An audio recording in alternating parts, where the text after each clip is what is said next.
Mensal da Igreja com a Paz do Senhor, os irmãos podem sentar nessa manhã. Vou tirar um pouquinho aqui. Nessa manhã nós temos um tema bastante oportuno para falar, que é a questão da imoralidade sexual. E é um tema bastante polêmico. Por quê? É um tema polêmico para a igreja não, porque nós conhecemos a palavra do Senhor, né? E pelo menos esperamos conhecer a palavra do Senhor. E nós precisamos não só conhecer a palavra de Deus, nós precisamos colocar ela em prática na nossa vida, isso para qualquer assunto, conceito, qualquer tema, qualquer texto a ser trabalhado. Então não adianta eu conhecer a Bíblia se eu não coloco ela em prática na minha vida. Agora, e o que a lição está se propondo são os ataques contra a igreja do Senhor, contra aquilo que é falado aí no mundo, contra as sutilezas. E nessa manhã vocês vão ver que esta questão da imoralidade sexual, embora nós sabemos que é uma questão histórica e que desde os tempos bíblicos, antes realmente que isso, já havia essa questão da imoralidade sexual, nós vemos que paulatinamente o inimigo tem se infiltrado em várias esferas da sociedade. E essas esferas estão modificando estruturas e pensamento, e isso vem chegado até a igreja. E nós, como conhecedores da palavra do Senhor, precisamos barrar esses assuntos chegando dentro da casa do Senhor. Mas nós não podemos deixar de falar sobre eles. Então, talvez, e a gente já sabe que, inclusive nos meios de comunicação, existe restrição a falar isso. Talvez eu vá falar algum termo que o próprio Facebook vai limitar a visualização das lives de hoje. Então, eu peço aos irmãos, quem puder, compartilhe essa live depois, mande para os filhos, para jovens universitários. Por quê, irmãos? Porque exatamente são eles o alvo do inimigo nos últimos dias. E nós precisamos esclarecer os nossos filhos. Precisamos que eles tenham conceitos firmados da palavra do Senhor e que eles não negociem princípios da palavra de Deus. Então, o tema dessa lição é a sutileza da imoralidade sexual. Então, o que é, de fato, essa imoralidade sexual? O que a verdade prática vai nos dizer ali? Uma definição. As Escrituras condenam toda forma de prática sexual fora da esfera do casamento que é constituído por Deus. Então, se nós vamos falar na área sexual do crente, e às vezes a gente tem a noção assim, mas essa parte sexual não é algo que deve ser falado na igreja. E se nós formos entrar dentro da palavra do Senhor, a Bíblia não esconde. A Bíblia traz textos que inclusive falam sobre o relacionamento do casal. Nós temos o livro de Cantares, uma poética linda e que expressa o relacionamento do casal. Então, nós não devemos nos ausentar de falar sobre esses assuntos. Porém, quando nós falamos na questão do projeto de Deus para a vida do homem e da mulher, na esfera sexual, ela está para dentro do casamento. Quando ela é realizada dentro do casamento, quando uma relação é realizada dentro do casamento, é bênção de Deus, é projeto de Deus. Não só para que tenham filhos, mas para benefício daquele casal, daquela família. Então, isso nós temos que ter em mente. E isso não é errado. Agora, quando é fora do casamento, toda vez que se fala na prática sexual, fora da aliança do casamento, sim, é pecado. Então, nós vemos hoje muito se falando, isso é careta, isso é quadrado, isso é do tempo passado, e não. A palavra do Senhor, ela é imutável, ela é atemporal. Então, aquilo que foi falado lá no primeiro século, vale para nós ainda nos dias de hoje. O que nós precisamos é colocar essa verdade em prática na nossa vida. Então, dentro dessa questão da imoralidade sexual, o que significa, qual o termo, um dos termos mais utilizados na palavra do Senhor aqui é o termo porneia. O termo porneia, ele é uma definição bastante ampla, que ele vem falar em todas as questões quanto a relações sexuais ilícitas, ele é bem genérico. Então, ele vai falar em tudo que inclui a prática sexual, a prática ilícita fora do casamento. Aí vai entrar várias esferas. Dentro dessas esferas vai falar na prostituição, na fornicação, e eu vou falar depois de cada um desses temas, na pornografia, no sexo entre pessoas não casadas, ou seja, fornicação, na homossexualidade, na bestialidade e assim por diante. Porque quando nós tiramos Deus do centro, a moral é relativa. Quando Deus não é o centro da nossa vida, quando a palavra não faz morada na nossa vida, a moral passa a ser relativa. Então hoje nós vemos um conceito no mundo onde as pessoas dizem: ah, mas esta não é a minha verdade, e se não é a minha verdade, ela não passa a ser verdade. Depende do ponto de vista. E nós, como cristãos, conhecedores da palavra do Senhor, esse é um tipo de argumento que nós não podemos aceitar. Nós não podemos nos assentar nessa roda de conversas e achar: ah, não, esse é o meu ponto de vista, então o teu ponto de vista é o teu ponto de vista. Não, a palavra nos diz que existem valores da sua palavra, existem conceitos da sua palavra, existem conhecimento da palavra de Deus que é imutável para a minha vida. Então eu não posso negociar. Eu não posso dizer: ah, um pouquinho não faz mal. Ah, isso aqui é só um erro, não é um pecado. Não. Eu não posso negociar princípios. Então, por isso nós temos que ter muito bem firme em conceitos do nosso coração. E aí, o que o autor vai falando aqui desta revista? Ele vai falando num tema que é a revolução sexual. Então, essa revolução sexual é um período histórico. Agora eu vou falar um pouco de história, mesmo de aula de história. Talvez para alguns seja um pouco monótono, mas é importante que se preste atenção, porque isso vai, de fato, mexer com as estruturas da sociedade que nós vivemos hoje. E vai nos dar entendimento de certas sutilezas, certas questões que entraram para dentro do conhecimento humano hoje e que, infelizmente, estão adentrando nas esferas da igreja. Eu vejo com muita preocupação, principalmente aos nossos jovens, os nossos adolescentes, as nossas crianças que estão sendo bombardeadas todos os dias em frente à televisão, em frente aos meios de comunicação. Antes a gente falava só televisão, mas hoje está à frente de um computador, de um jogo de informática, estão nas escolas. Então, nossos filhos, irmãos, estão saindo de casa, e às vezes dentro de casa, se nós não tomarmos atenção do que eles estão vendo, estão sendo bombardeados todos os dias com conceitos imorais do mundo, dizendo que você pode fazer o que você quiser com o seu corpo, que não tem problema nenhum. E a Bíblia nos fala aqui nesse texto áureo que aquele que comete pecado é fora do corpo, mas aquele que comete este pecado da imoralidade, ele comete dentro do próprio corpo contra si mesmo.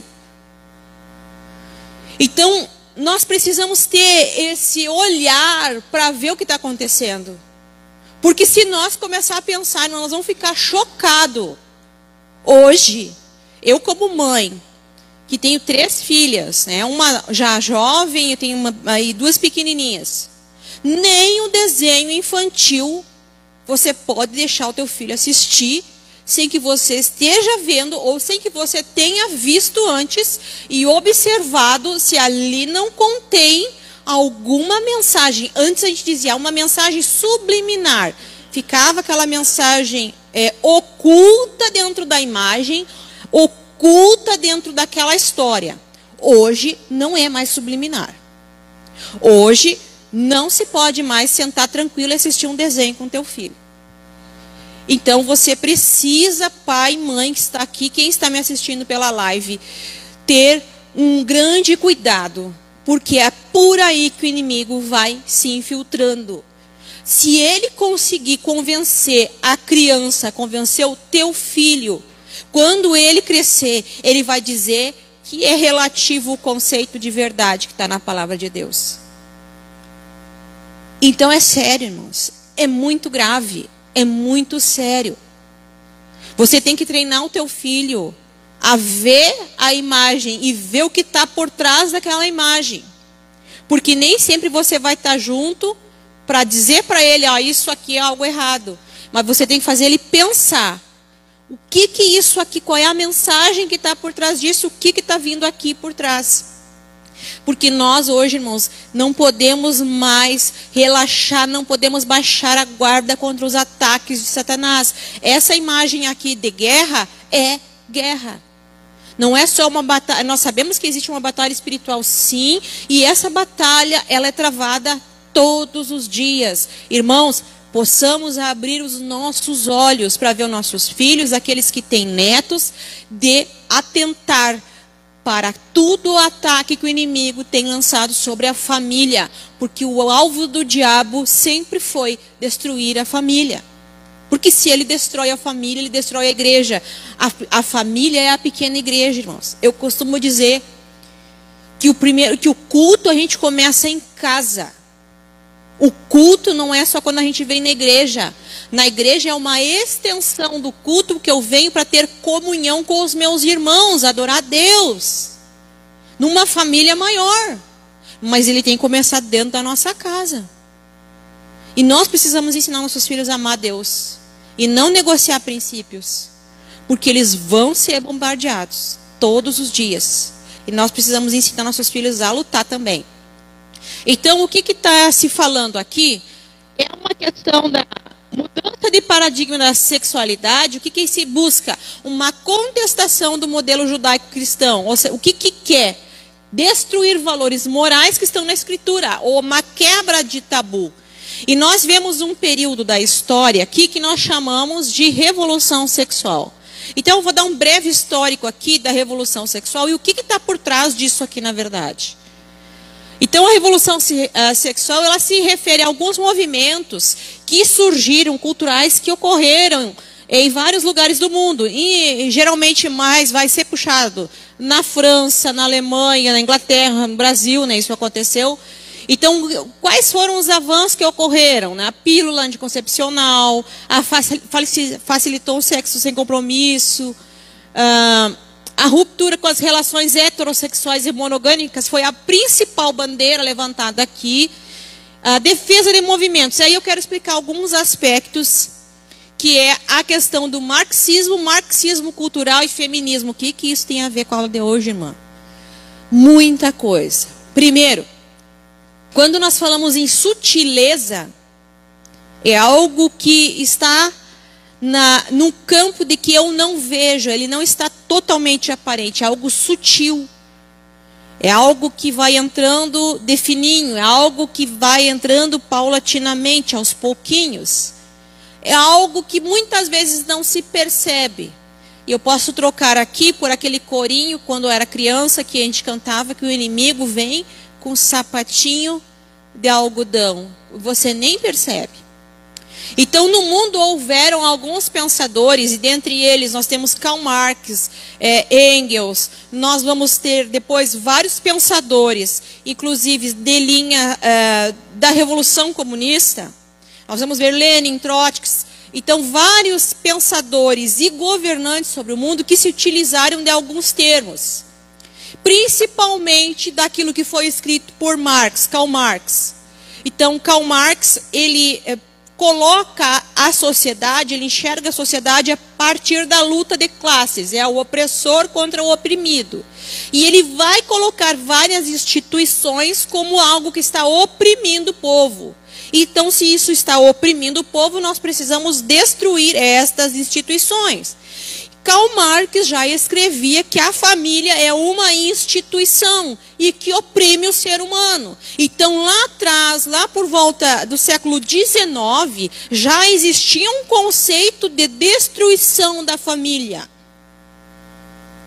Já existia conceitos que estavam ali pregados para destruir a família.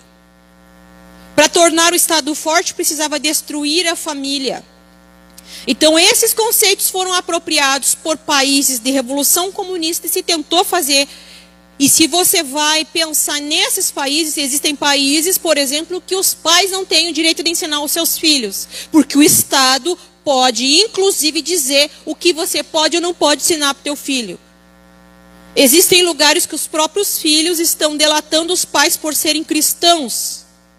Porque eles aprendem a não ter um amor pela sua família. Isso foi lhes tirado. Isso é conceito. Isso que foi colocado lá atrás. Só que muito do que vem hoje, muitos teóricos, muitos filósofos, muitos pensadores beberam naquilo que Karl Marx escreveu lá atrás. Karl Marx diz que a religião é o ópio do povo. O ópio é uma droga, ou seja, o povo fica entorpecido. Ele é contra Deus. Então, tudo isso vai se entrando dentro da atmosfera da sociedade, vai se apropriando desses conceitos. E aí, como é que isso vai chegar até nós? Isso vai chegar em forma de conceitos do mundo. Nós vamos ver que o feminismo, que hoje é muito falado, o feminismo ele teve 3 ondas. A primeira onda do feminismo eram mulheres que estavam lutando, entre aspas, para o direito ao voto. Mas se nós vamos ver nos países do mundo, o voto não foi conquistado por luta para a mulher, foi concedido. No Brasil, em 1932, Getúlio Vargas liberou o voto feminino. Então, a primeira onda, por volta de 1870, começou a falar sobre o papel da mulher na sociedade. Porque nós temos um período de revolução industrial, onde as mulheres estão trabalhando nas fábricas. Então, nós temos vários aspectos aí. Só que aonde, pasmem, aonde começa a se falar, onde que as mulheres começam a se reunir para tratar sobre a questão dos movimentos, são espaços concedidos dentro da igreja. Então, para ver que a igreja, ela não tinha um conceito de achar a mulher como inferior, que se a mulher ganhou esse espaço dentro da igreja para falar sobre aspectos de direito, até aí tudo bem. Só que dentro desse movimento, algumas mulheres já tinham no seu cerne um pensamento contrário à palavra de Deus. Inclusive com tendências de reescrever a Bíblia numa versão feminista. Nós temos mulheres desse período, inclusive a favor do aborto. Nós temos mulheres nesse período, inclusive contrárias ao homem, achando que o casamento é comparado a uma escravidão, servidão para a mulher. Esse foi a primeira onda. E depois nós vamos ver a segunda onda que vai surgir nesse período aqui, de revolução sexual. E por que o marxismo está aí? Porque ele prega contra a família. Então, não existe mais um conceito moral para eles. Você pode ser livre e fazer o que você quiser com o seu corpo. E aí vai tirando essa questão de valores morais. Bom, como os homens viram que aquilo que eles queriam aplicar de revolução para mudar o ser humano não ocorreu de forma prática com as revoluções que aconteceram no mundo, eles observaram que pela força eles não conseguiriam vencer. E aí surge o que nós chamamos de marxismo cultural. Ou seja, não se planeja mais mudar a estrutura pela força. Não é uma revolução armada que vai mudar o conceito. Agora é uma revolução cultural. Então todos esses aspectos vão entrando para dentro da cultura. E aí você tem a música virada numa promiscuidade. Nós temos letras de músicas promíscuas. Nós temos na esfera de filmes, entretenimento. E foi entrando em doses homeopáticas. A gente não percebeu. E isso foi entrando. Esses conceitos foram adentrando as esferas. Nós temos o surgimento da pornografia midiática aqui. Aqui nós vamos ver nesse período aqui, da década de 60, dentro da questão de 69, por ali, esse movimento que nós chamamos de revolução sexual. Quem se lembra... ou quem tem idade desse período vai se lembrar de Woodstock, daqueles festivais, onde se dizia é proibido proibir, você pode fazer o que você quiser. E ali surgiram várias seitas, inclusive seitas, grupos que se surgiram, com grupos que podia fazer o que quisesse, inclusive se tinha relacionamento sexual com homem, com mulher, com crianças eram abusadas dentro desses locais. E tem um muito conhecido, inclusive, que no final, o líder da seita, todas as pessoas foram mortas por suicídio. Né? Aliás, ele envenenou todas as pessoas daquela seita. Isso é muito conhecido. Se você vai procurar dentro dos meios de comunicação, você encontra. Mas surgiu tudo aí, toda essa imundície. E aí nós vamos ver quais são as principais características da revolução sexual. Reforma dos costumes sexuais. O que eles pregam? O fim do casamento, irmãos. Por que, irmãos, o casamento é tão bombardeado nos dias de hoje? Nós lutamos todos os dias para falar que a palavra do Senhor nos uniu. Então, se uniu, não separe. Fique junto, procure e vão viver bem. Mas o que o mundo vem dizer? Não, olha aí. O fim do casamento, você não tem mais um vínculo com a pessoa que você está. Não existe mais compromisso. Fim da família tradicional, é isso que eles estão dizendo todos os dias, irmãos. Que eles querem o fim da família tradicional. Só que uma criança precisa de um pai e da mãe, da figura feminina, da figura masculina, todos os dias para a formação da sua personalidade. Olha como o diabo é terrível, como que ele adentrou, como que ele convenceu e como que isso está sendo infiltrado todos os dias. Aborto, propaganda do puro amor, o amor livre, propaganda do aborto, facilitação do divórcio, aceitação do adultério, pedofilia, incesto, zoofilia, tudo que imundice vai entrando por aí. E nós vemos hoje, nós vamos falar da segunda e terceira onda, aqui no período da Revolução Sexual nós vemos a segunda onda do feminismo, onde meu corpo, minhas regras, e começa aí esses movimentos, essas marchas, e a mulher pode fazer o que ela quiser, porque é o meu corpo, só que a criança não é seu corpo, é um outro corpo. E aí vem se falando no aborto, hoje é discutido, está sendo discutido e está sempre, muitas vezes, dentro dos meios de comunicação. Então nós vemos assim, ó, que sutilezas que foi adentrando dentro da sociedade. E isso foi adentrando. Hoje nós vemos uma terceira onda, e a terceira onda do feminismo hoje destruiu a imagem da mulher. Porque a mulher passa a ser uma imagem masculinizada, uma mulher que não tem feminilidade, uma mulher que perde todas as suas características, porque agora é ela que manda, é ela que faz. E eu não sou contrária ao trabalho da mulher e ao papel da mulher, porque Deus deu um papel para o homem, deu um papel para a mulher, e existem papéis distintos. E os dois se complementam. Não é um maior que o outro, não é um melhor que o outro. Mas a palavra do Senhor nos dá valores para isso. Agora, o que esses conceitos vêm colocando? Vêm colocando como a mulher como uma figura central e destrói a figura da masculinidade. Por isso nós vemos homens muitas vezes fracos, que não conseguem se posicionar. Muitas vezes, durante o dia, nós temos homens já com 30 anos ou mais, muitas vezes dependendo dos pais, porque eles não conseguem ter uma visão de masculinidade para sair, para formar sua família. Então nós temos assim uma deturpação da sociedade. Isso nunca foi plano de Deus, mas isso entrou. E aí eu vou dizer, pasmem, porque muitas vezes nós vemos isso acontecer, nós vemos os nossos jovens discutindo isso. Eu tive um problema com a minha filha mais velha no 4º ano, quando ela chegou em casa muito revoltada, né, com seus 10 anos, 9, 10 anos, dizendo assim: ai, a mulher ganha menos que o homem, porque a mulher isso, porque a mulher aquilo. No 4º ano, ela já estava com aquele conceito sendo formado na mente dela. E aí eu me sentei com ela assim: minha filha, não é bem assim. Existem momentos, teve momentos que eu ganhei dobro do que teu pai, teve momentos que não. Isso depende muito da profissão, do tempo de serviço, do local onde está trabalhando. Tu não pode generalizar que a mulher está sendo inferiorizada no campo de trabalho em relação ao homem. Isso é muito variável. Aí tive que conversar com ela, tive que fazer ela entender, porque aquilo que estava sendo colocado dentro da cabeça dela é que era a mulher, estava sendo oprimida pelo homem.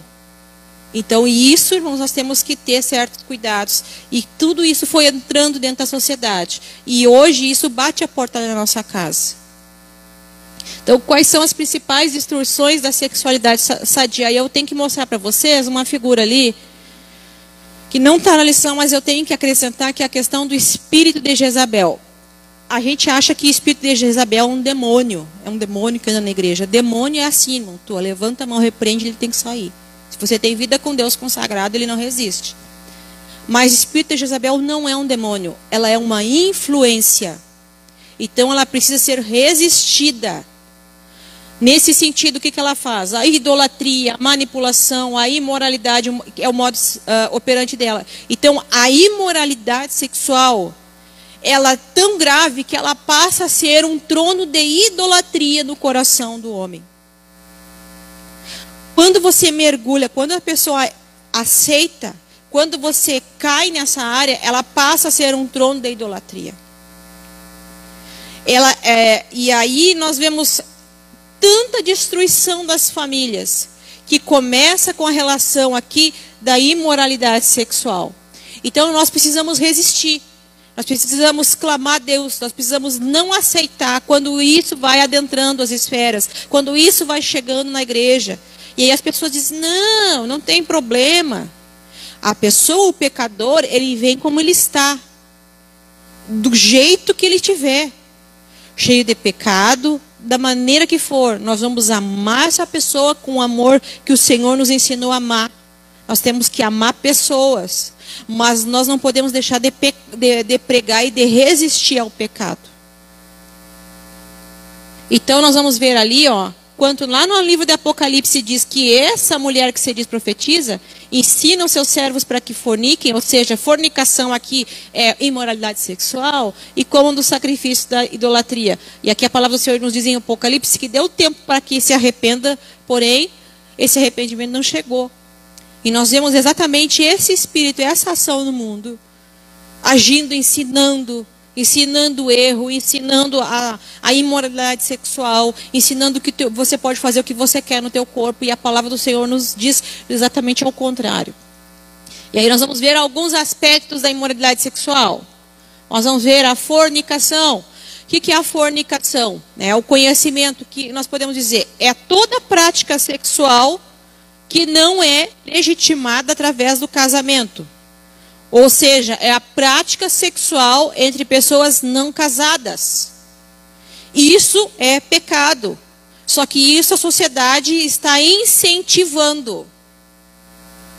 Isso há 20 anos atrás, muitas vezes, quando no nosso tempo, período de casamento, nós estamos falando no nosso caso, já era tratado como ridicularizado o rapaz ou a moça que se preservava até o casamento.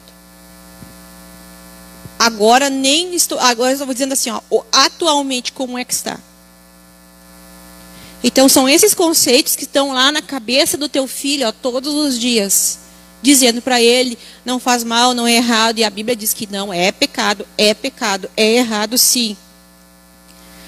Adultério. E nós vemos que a palavra do Senhor, Jesus condena o adultério. E Jesus vai além. Jesus não diz que o adultério ele é só quando ele é cometido de fato praticado através do corpo. Jesus diz que o adultério começa na mente, começa no coração, começa nos olhos. Porque a palavra do Senhor diz que se eu olhar para a mulher do outro, né, se tu olhar para a mulher do próximo, com intenção impura no teu coração, você já cometeu adultério. O que está falando?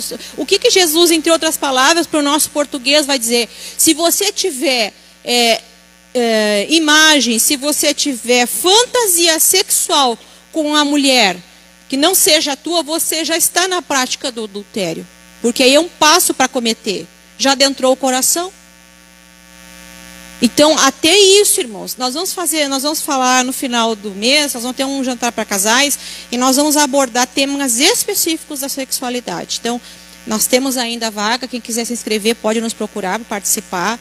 Nós vamos abordar esses casos bem mais de forma clara. Que mais, irmão? A homossexualidade. O que o autor fala quanto à questão da homossexualidade?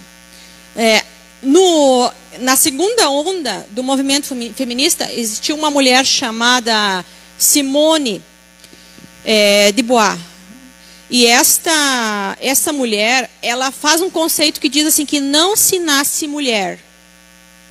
Então você é fluido, você não nasce mulher. Se você é mulher, você não nasce mulher. Você se torna mulher por imposição da sociedade. Só que os conceitos que vêm a partir daí é dizer que a pessoa que se torna homossexual, ela nasceu assim. Então, como que é mulher? É mulher no seu gene XX lá e o homem XY, a biologia, o fator genético, mas ele não nasce homem, nasce mulher, mas ele nasce com uma tendência à homossexualidade. Então, a incoerência da mentira de Satanás está aí. Porque você não nasceu no corpo errado, você não nasceu da maneira que Deus quis. A maneira que foi planejado para ser. Agora, por que uma pessoa chega a esse aspecto? Um tempo atrás, foi colocado dentro do código de medicina como uma enfermidade.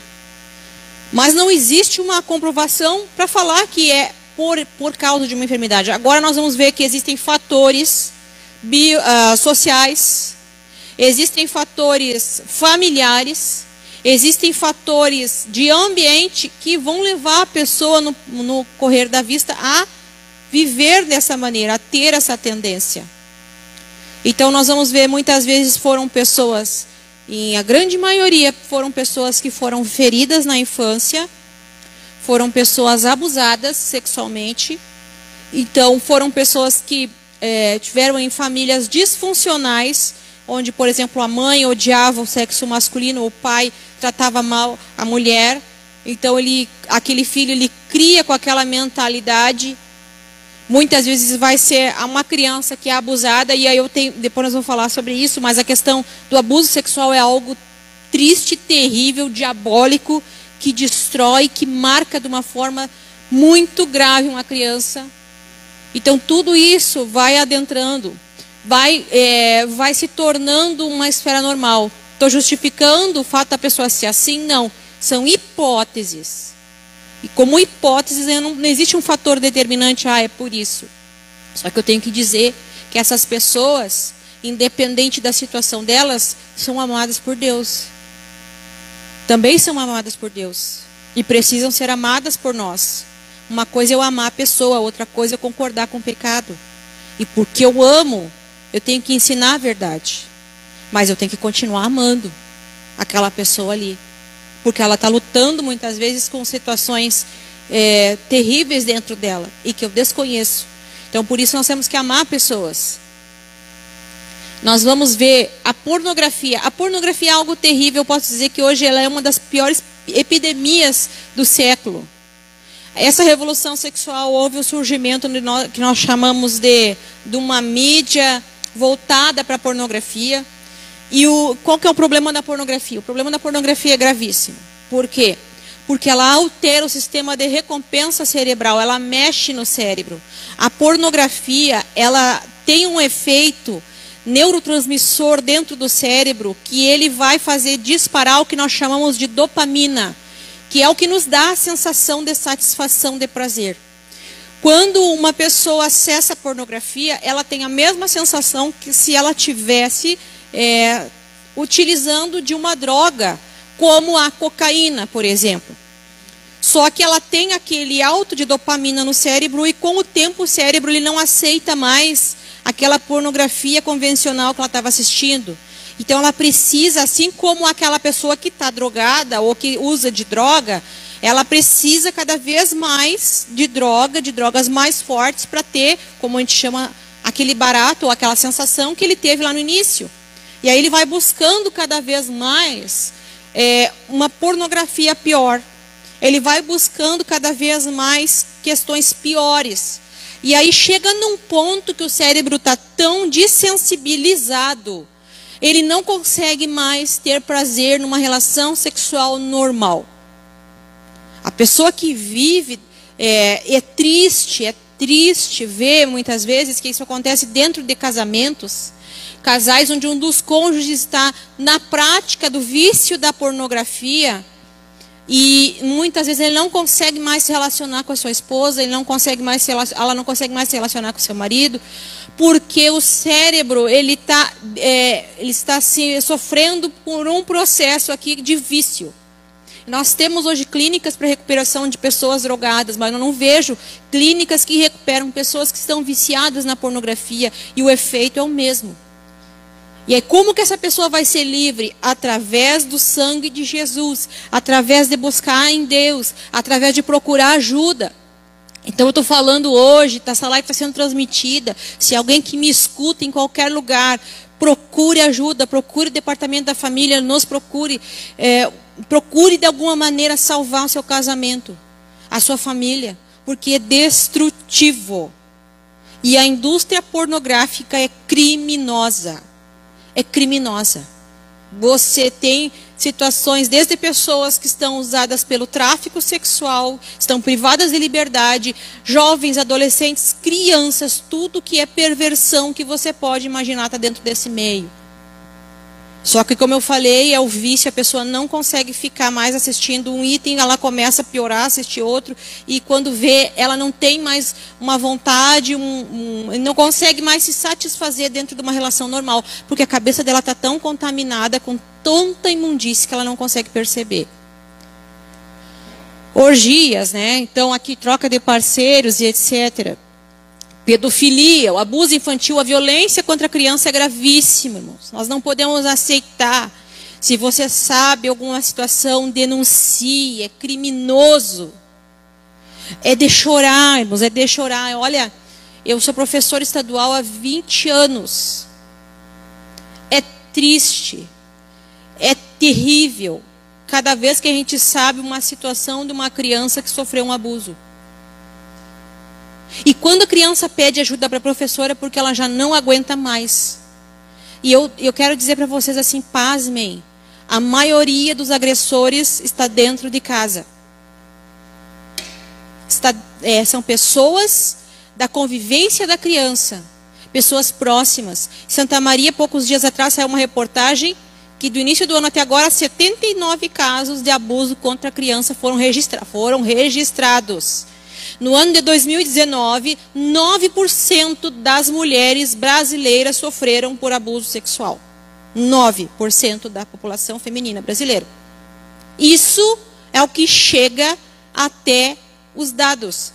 Grande maioria fica encoberto. Inclusive, eu posso dizer que dos nossos antepassados, talvez muitos tenham sofrido, muitas mulheres tenham sofrido, homens também sofrem, certo? Já existem vários casos e muitos casos não chegam a público, né? Não chegam. Então, como é que eu posso vencer resistir esse espírito? Como é que eu posso vencer a imoralidade sexual? Eu vou perder meus dentes de velho e vou continuar citando o exemplo de José. Porque José estava na cultura do mundo, não estava? Ele não foi para o Egito. Ele foi vendido lá no Egito. Ele estava na cultura do mundo. Ele era um jovem. Ele estava longe da família. Ele estava longe de casa. Mas em nenhum momento ele cedeu. Em nenhum momento ele negociou a princípio. Por causa do quê? Porque ele tinha um caráter firmado em Deus. Por quê? Porque ele reconhecia os seus deveres. Não, Senhor. Não, ó, meu Senhor me deu tudo, menos a ti. Quando a mulher de Potifar veio tentar ele para que ele tivesse relações com ela, ele se posicionou. E ele reconhecia os deveres que ele tinha com Deus, porque todo pecado, irmão, todo, independente de qual seja, todo pecado primeiro é contra Deus. Todo pecado é uma ofensa a Deus. Então nós vamos ver ali como é que José venceu. Primeiro ele venceu na mente, porque ele recusou qualquer possibilidade de ceder sensualmente a essa mulher. Depois ele cedeu como? Ele manifestou verbalmente, disse, não, meu Senhor me deu tudo, menos você, está vedado, você não pode, tudo aqui eu posso comandar, mas eu não posso você. Efetivou essa recusa mediante fuga. Ela ficou com a capa na mão, ele perdeu a capa, mas ele não perdeu o caráter, ele fugiu, ele não cedeu. Certo? E a questão da oração, da resistência, como então? O que a palavra do Senhor nos diz lá em Tiago? E nós temos 3 inimigos, e a luta contra esses inimigos é diferente. Certo, irmãos? Quando nós vamos vencer, quando nós estamos lutando contra Satanás, quando é uma batalha espiritual contra Satanás, a Bíblia nos manda resistir. Então, quando nós lutamos contra o diabo, a palavra do Senhor nos diz, primeiro sujeitai-vos, pois a Deus, resistir ao diabo, ele fugirá de vós. Então, esse nosso inimigo, a gente resiste. Depois nós vamos ter o mundo. O mundo a gente vence. A palavra do Senhor nos diz, tenho-vos dito isso, que em mim tenhais paz, no mundo terás aflições, tem de bom ânimo, eu venci o mundo. Então o mundo a gente vence. Mas a carne, a gente foge. Fujam da imoralidade sexual, qualquer outro pecado que a pessoa possa cometer fora do corpo. Mas aquele que pratica a imoralidade sexual é contra o próprio corpo. É abstendo de toda a aparência do mal. Então, contra a carne, irmão, não vai pensar, eu sou forte, eu só vi um videozinho, eu só vi um filmezinho, não, eu sou forte, não, não é. A carne derruba. E aí, como o irmão estava falando aqui, nós temos exemplos, nós vemos hoje, inclusive, grandes líderes caindo no pecado da imoralidade sexual, porque às vezes eu acho que eu sou tão forte, que eu sou tão santo, que eu não vou cair nessa. Só que só não cai se realmente, como diz a palavra do Senhor, fugir. Foge da aparência do mal. Foge. Não dá abertura. Por que que existe o casamento? Para a proteção do casal. Então existe toda essa questão e essa preocupação. Então qual que é o padrão bíblico para a sexualidade sadia dentro do casamento? Então para quê? Não só para a procriação da espécie, mas para a satisfação do casal. Deus, quando ele planeja o homem e a mulher, a questão da sexualidade nós vemos desde o Jardim do Éden. Nós vemos ali a palavra do Senhor quando nos fala em coabitar e conheceu a sua mulher, são palavras que expressam a questão do relacionamento íntimo do casal.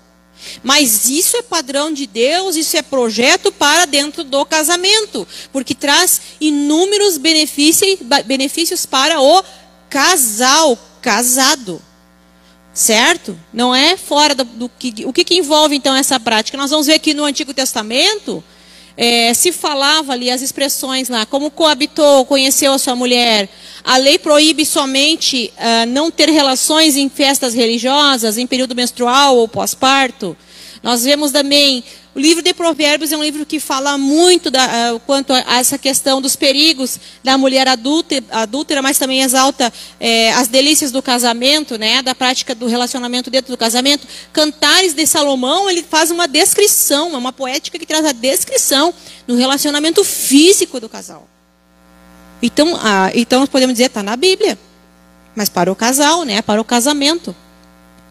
Nós vamos ver Jesus que fala de modo franco, condenando a prática fora do casamento. E nós vamos ver o apóstolo Paulo, que fala sobre papéis distintos do homem e da mulher, mas também fala que só se deve se abster da prática sexual dentro do casamento por algum tempo para a consagração, mas por pouco tempo. Depois volte de novo o casal para que o inimigo não vos tente nessa área. E é triste, irmãos, assim, quando nós vemos a questão de... e aí, como eu digo, são palavras... A gente fala muito isso em seminários de casais pela liberdade que o tema nos permite. Mas a área sexual, principalmente, para pessoas que ministram uma palavra, precisa estar muito bem protegida. Então, precisa o casal proteger o outro. Um está junto com o outro. Porque assim, todo aquele que ministra a palavra de Deus precisa ter cuidado nessa área. Não, irmão, agora eu estou só de consagração, em jejum e oração. Tenta a carne para ver se ela aguenta. E nós precisamos, por isso que a palavra do Senhor, ela é clara quanto a esses aspectos, né? Ter esse cuidado. Então, o que faz? Então, o que essa prática sexual dentro do casamento traz de benefícios para os casais? Então, sexo é uma dádiva de Deus para os casados. É dentro do casamento que o homem e a mulher vão se sentir satisfeitos. Nós vamos ver que é um poderoso meio de comunicação, porque envolve 100% de envolvimento. E aí, é uma das questões que a gente ensina sempre quando a gente fala em seminário para casais, é a mente. O que é um leito conjugal? O que é um leito sem mácula? É um leito sem sujeira. E esse leito sem sujeira não é um leito sem sujeira somente se abstendo do adultério ou de outras práticas. Mas é aqui, é na mente que começa. Então, se o marido e mulher crente vai para o relacionamento sexual dentro do casamento, mas a cabeça está cheia de sujeira, está contaminando o seu leito. Está trazendo imundície para dentro de casa. Então, o que tem que atrair, o que tem que despertar o desejo sexual é o corpo do cônjuge. Mas já passou 20, 30 anos. É o corpo do cônjuge. Foi esse corpo que você se uniu. É essa pessoa que você prometeu no altar.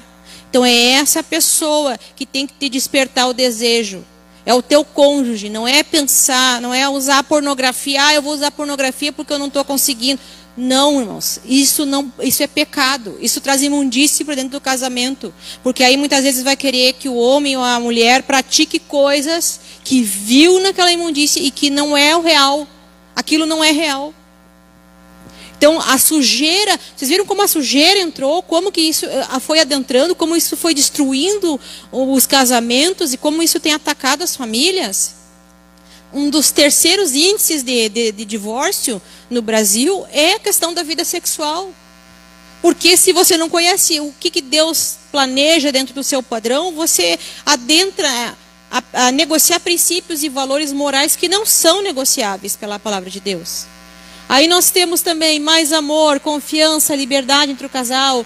Para a mulher, o que acontece? Satisfaz o seu senso de feminilidade e o amor do marido, ela se sente amada pelo marido. E para o marido, satisfaz o marido, proporciona um relaxamento nervoso. Então, existem aqui hormônios ligados dentro dessa questão também, que faz com que o casal fique cada vez mais ligados. Um deles é a ocitocina, que é aquele hormônio que quando a mulher ganha o bebê, ela ama aquele bebezinho, ela acolhe aquele bebezinho, é uma ligação que existe.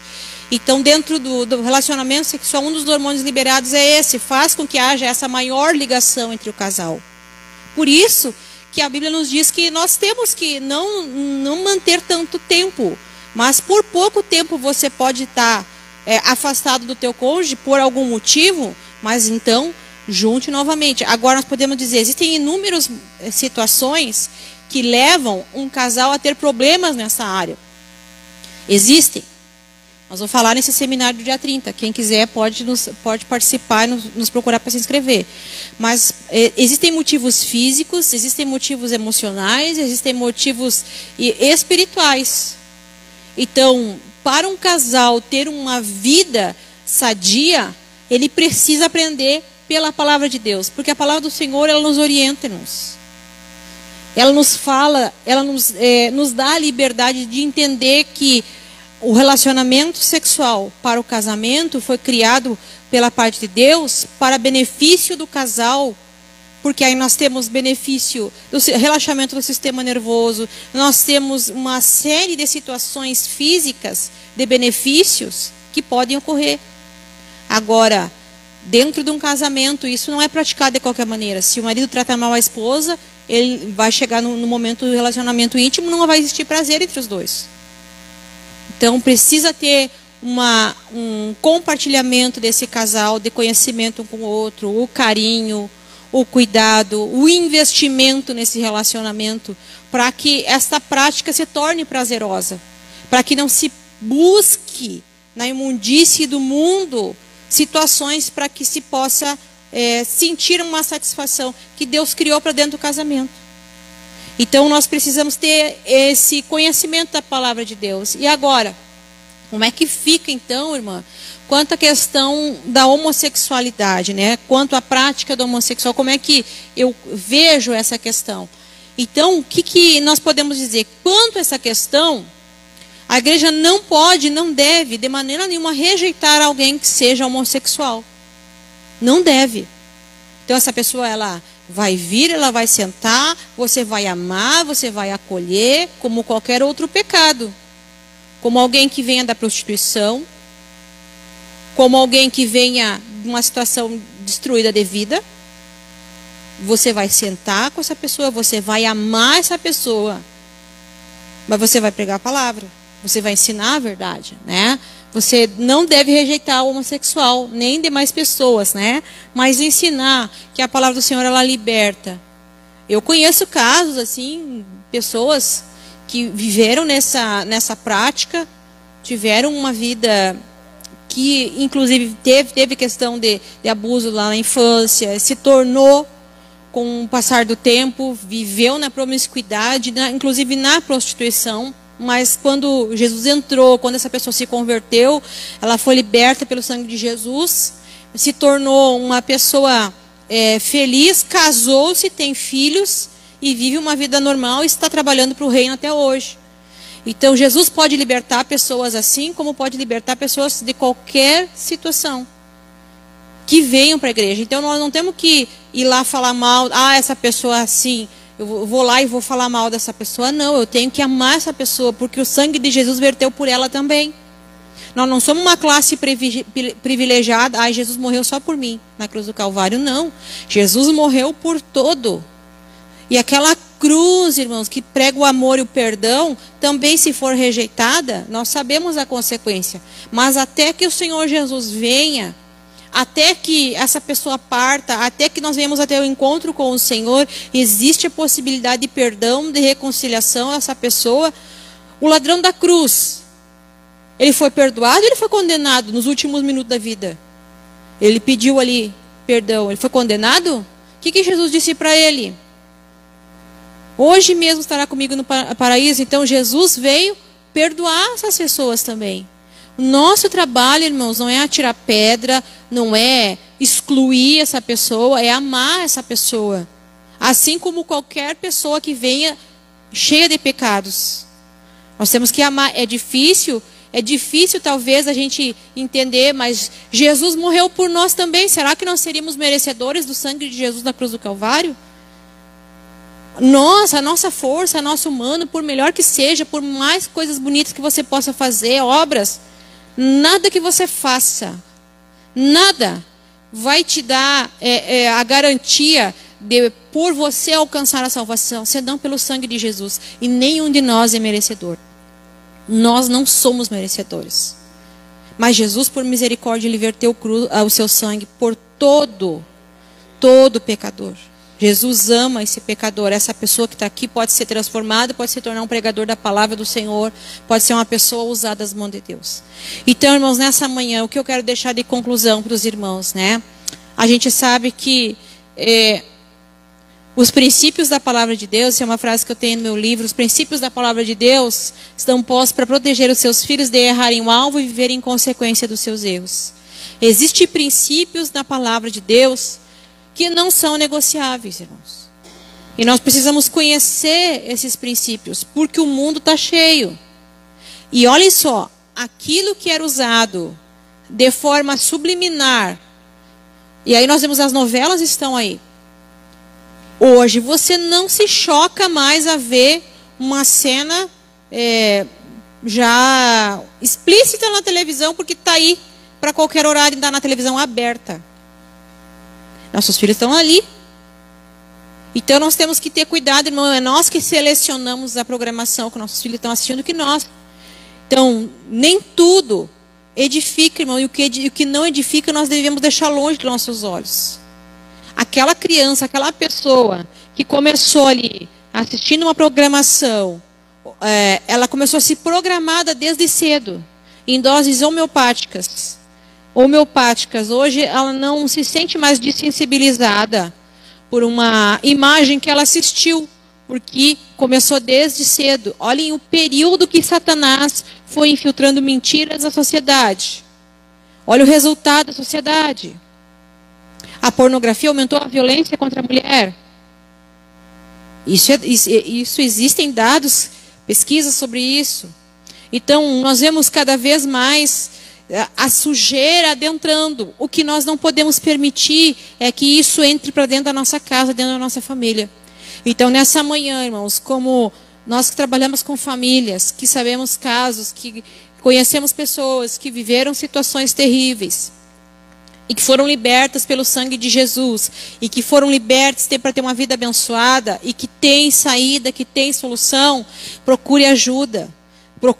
Nos procure, que nós vamos estar encaminhando da melhor maneira possível.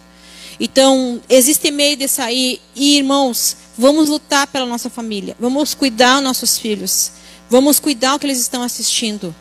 Vamos ver o que nosso filho está assistindo lá no computador. Qual é o conceito que ele tem trazido do mundo.